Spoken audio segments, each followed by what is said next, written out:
Good morning, students. I am Namita Seth. Welcomes you in BVVN online classes, and we were discussing chapter Discovery of Tut. The saga continues, which is composed by A.R. Williams.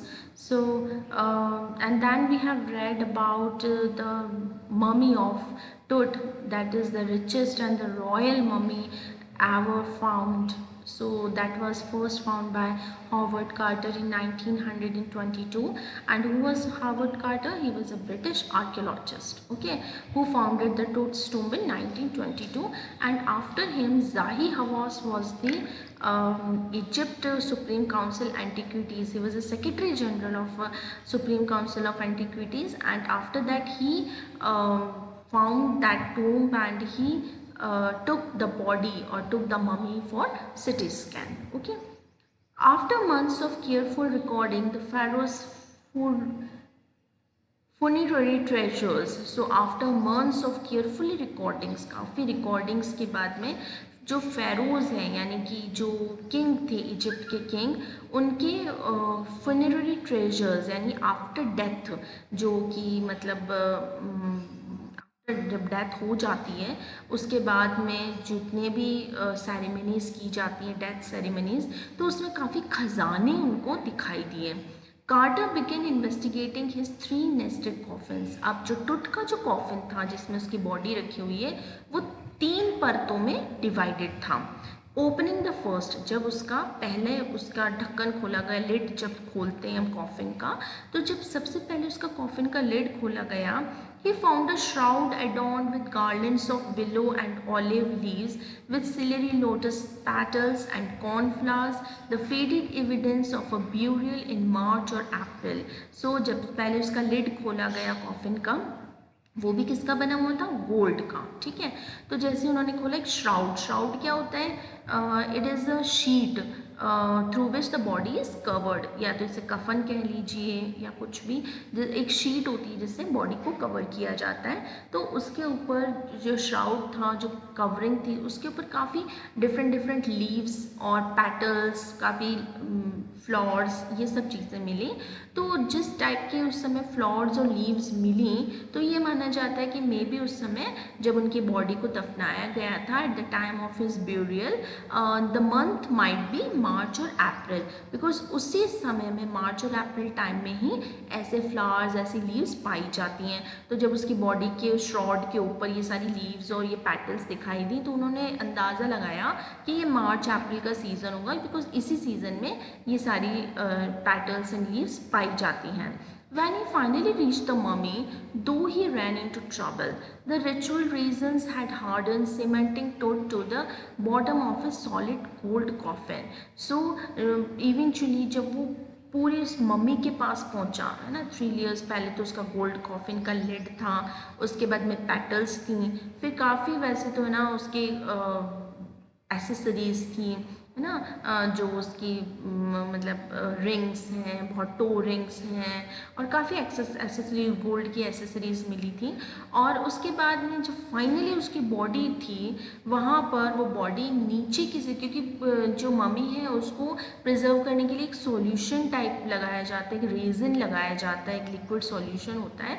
वो solution जो था उसकी वजह से वो body जो थी वो नीचे कॉफिन से चिपक गई थी। ठीक है, सीमेंट हो गई थी, और इसी वजह से उस बॉडी को निकालना और उसके बाद में उसको सिटी स्कैन के लिए ले जाना बहुत ज़्यादा मुश्किल हो चुका था। No amount of legitimate force could move them, तो किसी भी टाइप का कोई भी फोर्स लगा दिया जाए, वो उसकी बॉडी को उस जो सॉलिड रेजिन मटेरियल था उससे हटा नहीं पा रहा था, उसकी कॉफिन से अलग नहीं कर पा रहा था उसकी बॉडी को। Carter wrote later what was to be done, so क्या किया जाना था वो नहीं समझ पा रहा था।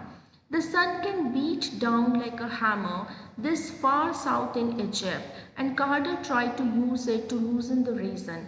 अब कार्टर के दिमाग में एक आइडिया आया, उसने सोचा कि वहाँ टेम्परेचर इजिप्ट में बहुत ज़्यादा हाई होता है, बहुत ज़्यादा सन हीट होती है।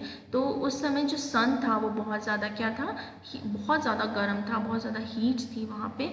तो उसने ये सोचा कि जो रेज़न मटेरियल है जब मैं सन के पास रखूँगा तो ये जो सन है, सन रेज़ है, इस रेज़न को मेल्ट कर देंगी और फिर इस बॉडी को ईजिली वहाँ से निकाल लिया जाएगा। For several hours he sat the mummy outside in blazing sunshine. तो बहुत ब्लेजिंग क्या होता है कि बहुत तड़कती धूप जिसे बोलते हैं ना, तो उस तड़कती धूप में ब्लेजिंग सनशाइन में उसकी बॉडी को रखा गया। That heated it to 149 degrees Fahrenheit. और उस समय कितना टेम्परेचर था, 149 डिग्रीज फ़ारेनहाइट वहाँ का टेम्परेचर था। तो इस बहुत जलती हुई धूप में उसकी बॉडी को रखा गया जिससे कि वो मटीरियल मेल्ट हो जाए और उसकी बॉडी वहाँ से निकल जाए। नथिंग बर्स्ट, लेकिन कोई भी सॉल्यूशन नहीं निकला। He reported with scientific detachment that the consolidated material had to be chiseled away from beneath the limbs and trunk before it was possible to raise the king's remains। और उन्होंने लिखा कि चिसल्ड क्या होता है कि किसी एक ऐसा इक्विपमेंट होता है जिसे चिसल किया जाता है, काटा जाता है ना, मतलब धारदार एक इक्विपमेंट होता है जिससे कि कुछ काटना, है ना। तो हैमरिंग करना, तोड़ना, काटना, उसे चिसलिंग कहा जाता है। तो उन्होंने बोला कि जितना भी मटेरियल था, जो रीज़न था, वो मेल्ट तो हो नहीं रहा था। तो सिर्फ एक ही सॉल्यूशन था कि उनकी जो बॉडी है उसको हैमरिंग करके या काट के, मतलब है ना, चिसल कर दिया जाए, उसको काट दिया जाए, इसी वजह से रगड़ने की वजह से कि वो कॉफिन से सेपरेट हो जाएगी। ठीक है, तो यही उनके पास एक अदर सॉल्यूशन था। In his defense, Carter really had little choice. If he hadn't cut the mummy free, thieves most certainly would have circumvented the guards and ripped it apart to remove the gold।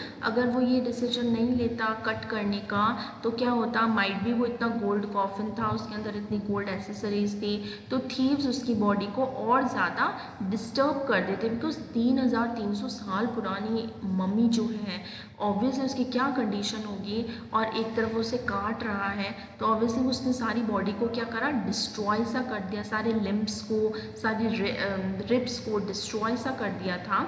और उसने ये decision इसलिए लिया क्योंकि वो चाहता था कि गोल्ड जो है वो थीव्स नहीं चुरा के ले जाए। In Tut's time, the royals were fabulously wealthy and they thought or hoped they could take their riches with them. For his journey to be great beyond, King Tut was lavishly with glittering golds, precious collars, inlaid necklaces and bracelets, rings, amulets, a ceremonial apron, sandals, sheath for his fingers and toes, and the now iconic inner coffin and mask, all of pure gold। तो उसके पास ये बहुत सारी उसके coffin में बहुत सारी चीज़ें थी, जैसे इनलेड नेकलेसेस थे, ब्रेसलेट्स थे, एमुलेट्स क्या होता है, ताबीज़, अलग अलग तरह के ताबीज़ थे। फिर सेरेमोनियल एप्रन्स, अलग अलग एप्रन्स थे पहनने वाले। फिर सैंडल्स, शीथ जो पूरी फिंगर को, टो को ढक लेती हैं ना, ऐसे बड़ी बड़ी शीथ थी। और ऐसे बहुत सारा, मतलब है ना, गोल्ड का मटेरियल उनके आसपास रखा हुआ था जो कि प्योर गोल्ड था। मास्क थे अलग अलग। To separate Tut from his adornments, Carter men removed the mummy's head and severed nearly every major joint। So उसने मम्मी का जो हेड था वो भी अलग किया और मेजर जो जॉइंट्स थे उनको उस कॉफिन से अलग रखना स्टार्ट कर दिया।